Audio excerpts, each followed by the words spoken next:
Y el país se integra, Cielva, como lo mencionas, nos encontramos en esta oportunidad desde el centro de la capital para conocer cuál es la postura también desde las centrales sindicales, específicamente desde el Frente Popular. Esto a propósito que ya se han aprobado dos leyes, la una sobre eficiencia y generación de empleo y la otra de competitividad energética, que envió el presidente Daniel Noboa a la Asamblea Nacional y está aprobado. Ahora también ha enviado este nuevo proyecto, esta iniciativa sobre el conflicto armado interno, en donde se estipula una posible alza de 3 puntos al IVA del 12 al 15%. Para conocer cuál es la postura de las centrales sindicales, cuáles son las medidas que se van a tomar, vamos a dialogar los siguientes minutos con Nelson Erazo, presidente del Frente Popular, para conocer. Nelson, bienvenido a Corape, los medios comunitarios. Bueno, muy buenos días, muchas gracias por la invitación, un gusto estar en Corape. Lo mencionaba hace pocos minutos, están en una reunión también con otras centrales sindicales analizando estas leyes que se han aprobado, también la que se ha enviado nuevamente. ¿Cuál es la primera percepción que ustedes tienen? Bueno, el día de hoy estamos en una reunión del Frente Unitario de Trabajadores y del cual el Frente Popular ha participado en estos momentos para hacer un análisis de lo que hoy vive nuestro país. Evidentemente que para los distintos sectores sociales está claro el hecho de que esta crisis de inseguridad que estamos atravesando los ecuatorianos está siendo aprovechada por el gobierno nacional para imponer sus políticas antiobreras, antipopulares, sus políticas neoliberales. El llamado que hizo la Asamblea Legislativa, al igual que el gobierno nacional y algunos de los actores políticos, como el mismo expresidente Correa, al igual que el señor Henry Croflin, no son otra cosa que el hecho del llamado a la unidad de la derecha, de los neoliberales, de los empresarios, a la unidad del gobierno, la Asamblea, las instituciones estatales, para desde ahí imponer una política en contra de los sectores sociales. ¿Y por qué digo esto? Porque mientras dicen que es el momento del llamado a la unidad nacional, la unidad de todas las instituciones del Estado y la derecha, por otro lado, se le castiga a los trabajadores y los pueblos con un sinnúmero de leyes. Mientras nos dicen que hay que ir a la unidad nacional, se acaba de aprobar la ley de electricidad en donde se abre la posibilidad de ir hacia las privatizaciones, en donde se establece en esta ley la posibilidad de que también estas nuevas generadoras sean las que puedan establecer cuál es el precio de la electricidad, es decir, la nueva tarifa eléctrica. Mientras nos dicen que hay que ir a la unidad nacional y los empresarios siguen bailando en chullapié, ocurre que nos plantean el incremento del IVA del 12 al 15%. Mientras el señor Croflin, el expresidente de la República, Correa, el gobierno nacional, mediante el señor Noboa, la señora María Paula Romo, el mismo señor Patricio Carrillo, al igual que Mauricio Pozo y el señor Eduardo Peña, sostienen que es el momento de la unidad, ocurre que también están planteando la posibilidad de ir al tema del trabajo por hora. Mientras nos dicen esto, ocurre que nos dicen que hay que incrementar el aporte en los afiliados y asegurados para el Instituto Ecuatoriano de Seguridad Social, al igual que también nos dicen que hay que hacer un nuevo cálculo de la pensión jubilar. Y si a eso tú le sumas el pronunciamiento del señor Pozo que dice que para enfrentar este escenario hay que eliminar el tema del subsidio a la gasolina, evidentemente que lo que están trabajando es por imponer las políticas de privatización, las políticas del Fondo Monetario Internacional, y los grandes perjudicados somos los trabajadores, la juventud y los pueblos del Ecuador. Es decir, para ellos la unidad nacional es la unidad de los grupos económicos, la unidad de la oligarquía, y por otro lado que los trabajadores y los pueblos agachemos la cabeza frente a las políticas que se quieren imponer.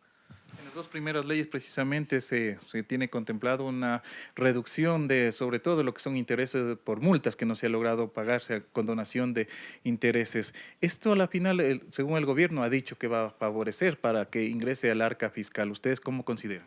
Mira, lo que dice el gobierno nacional es el tratar de justificar toda esa política neoliberal sobre la base de decir que las cosas van a cambiar. Primero, se opuso a cobrar los 2.700 millones de dólares, ahora dice que van a ingresar 900 millones a las arcas fiscales. Nos dice que la medida de incrementar el IVA va a posibilitar tener mayores ingresos en las arcas fiscales para enfrentar el tema de la inseguridad. La pregunta es cómo y por qué se descarga todo eso en las espaldas de los trabajadores y no se toman medidas que signifiquen, por ejemplo, el poner el 5% a las grandes o a las ganancias extraordinarias de los grandes grupos económicos que en el año 2022 obtuvieron 3.800 millones de dólares, ¿no es cierto?, las 100 principales empresas, o el hecho de que la banca haya ganado más de 700 millones de dólares en el año 2023. Hacia allá deberían ir el tema de los impuestos. Por eso es que nosotros planteamos que para resolver la crisis no es necesario incrementar el IVA y peor todavía ir hacia las privatizaciones. Para resolver la crisis lo que debería hacer es poner esta medida, ¿no es cierto?, del 5% a las grandes ganancias, poner el 5% a la salida de capitales. Está comprobado el hecho de que cuando se bajó al 3.5% de la salida de capitales, no hubo inversión extranjera, porque eso no es lo que necesitan. Entonces, lo necesario, lo adecuado es volver al tema del 5%. ¿Qué más hemos planteado? Le hemos planteado al gobierno nacional que para resolver la crisis no está sobre la base de castigar el bolsillo de los trabajadores, sino por el contrario, lo que debería haber es una cuestión inversa, bajar el IVA del 12 al 10% para que tengas mayor capacidad de consumo, mayor capacidad de compra y tendría cerca de 1.300 millones de dólares que se puede invertir en el escenario de lo que sería el tema del circulante. Pero adicionalmente a eso, también le hemos planteado al gobierno nacional que debería ponerse el 2%, al menos el 2 o el 5%, ¿no es cierto?, a las grandes fortunas, pues, porque a más de que tuvieron ganancias extraordinarias, ¿no es cierto?, hay grandes fortunas que superan los 4, los 5, los 6 millones de dólares, mientras en cambio la gente más pobre está viviendo con $1.80 al mes, y a ellos es a los que se les está castigando. Es necesario que el gobierno nacional declare la moratoria en estos momentos del pago de la deuda externa, que signifique recuperar esos 10.000 millones de dólares para invertir pues en el tema de seguridad, pero también para invertir en el tema de educación, de salud, en el escenario de generar nuevas plazas de trabajo seguras. Hoy nos preocupa cómo el gobierno nacional, aprovechando todo este escenario, dice que está combatiendo la inseguridad, ¿no es cierto?, con todas estas medidas, pero ocurre, por ejemplo, que las clases se mantienen de manera virtual cuando cientos y miles de niños no tienen resuelto el tema del Internet. Hoy mismo veíamos cómo 2 o 3 niños iban a un PAI a estar sentados allá afuera para que puedan acceder al tema del Internet y las clases virtuales. ¿Acaso no han sido los PAI, los sectores de los patrulleros, todo esto en donde está la policía? ¿Acaso no son momentos de riesgo el tenerles ahí a esos niños, o no nos acordamos que fueron a poner bombas en algunos espacios de la policía? ¿Cómo es que entonces que la alternativa a esto es que los niños vayan a un PAI a coger el Internet para poder estar en clases cuando están poniendo en riesgo la vida de estos niños? Fíjate tú, entonces, estas cosas cuando no se toman las medidas necesarias como para garantizar el tema del Internet para los niños, niñas y adolescentes, para que puedan estar en clases, cuando no se está renegociando, de paso, otra medida que debería hacer para resolver el tema de la crisis es la renegociación pues, con las grandes telefónicas, ¿no?, tanto con Movistar y con Claro, para que esa renegociación sea en favor del pueblo ecuatoriano y que esos recursos reingresen al país, pues. Entonces, ¿qué significa eso? Primero, decirles paguen lo que están debiendo, pues.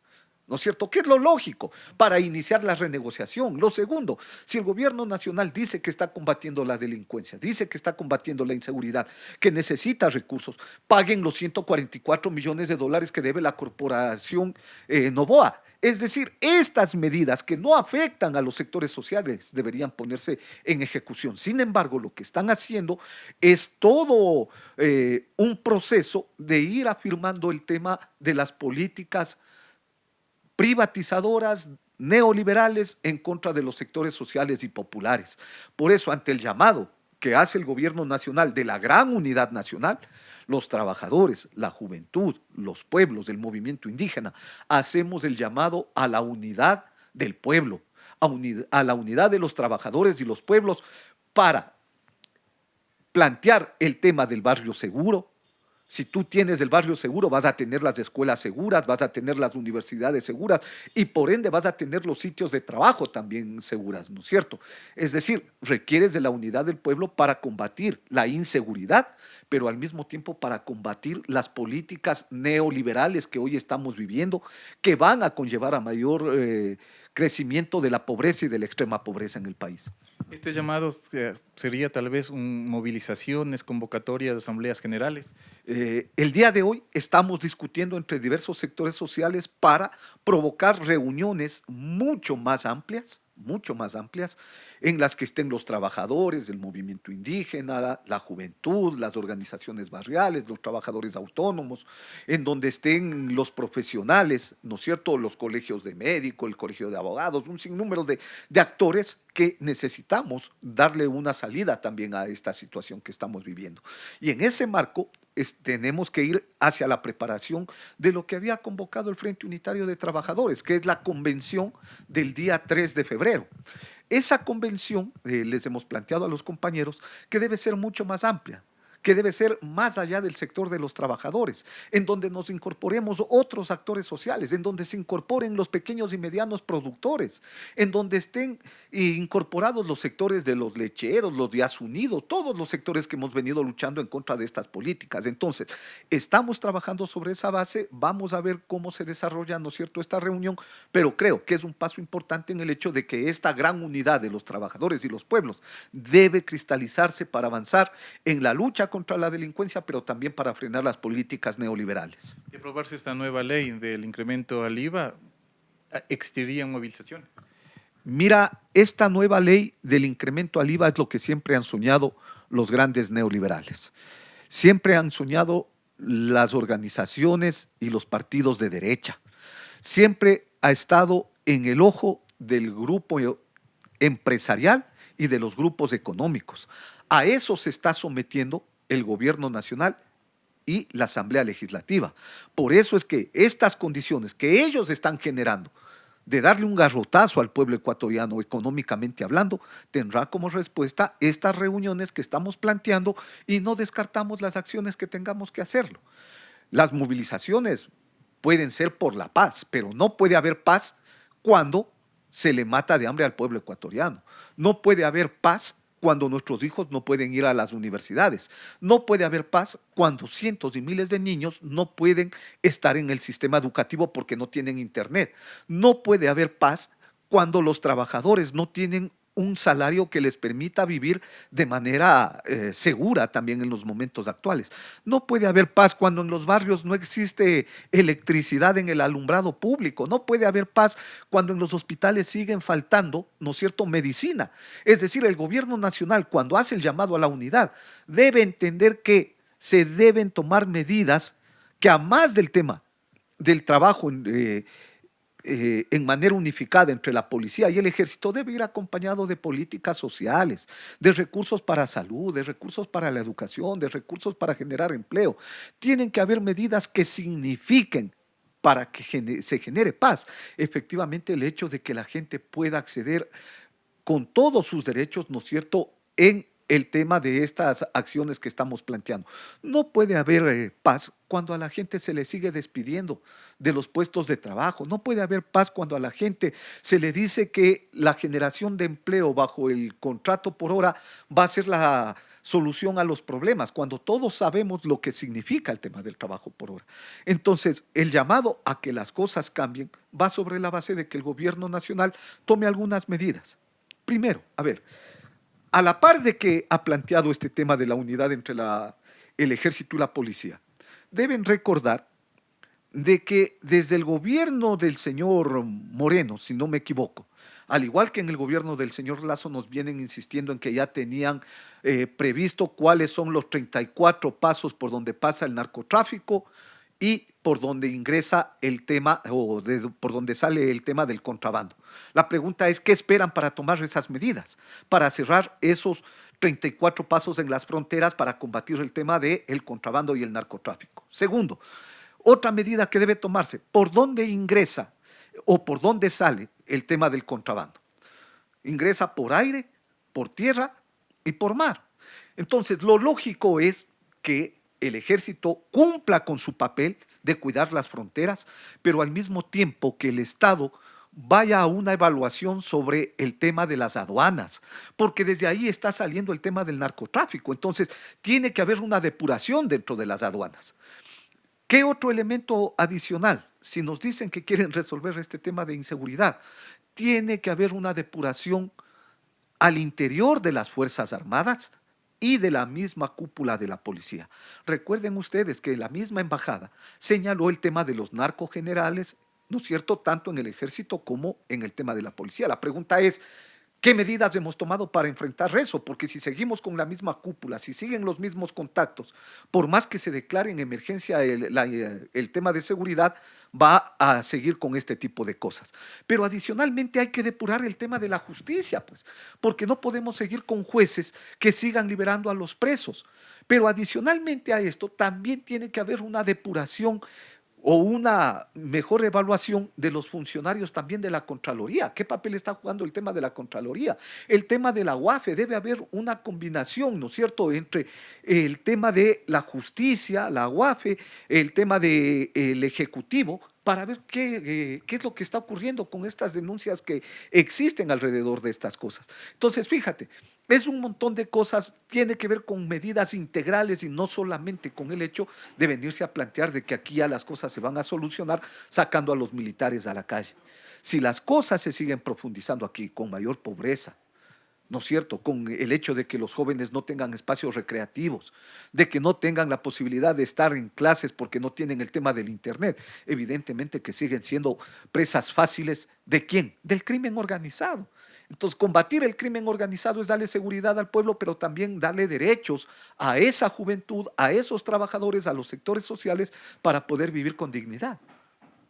Ok, queremos agradecer a Nelson Erazo, presidente del Frente Popular, con quien hemos dialogado estos minutos y como ha señalado, hoy se van a definir en los próximos días las acciones que se tomen en torno a estos proyectos de ley, los que ya han sido calificados por la Asamblea Nacional, que ya constan también en el registro oficial, y esta nueva iniciativa que ha enviado el presidente Daniel Noboa de este incremento del 12 al 15% del IVA, con lo cual ha dicho generaría un ingreso para el país y de esa manera también dotar a las Fuerzas Armadas y Policía Nacional con todo lo necesario para hacer frente al crimen organizado. Es el informe que les hemos llevado desde aquí, desde el centro.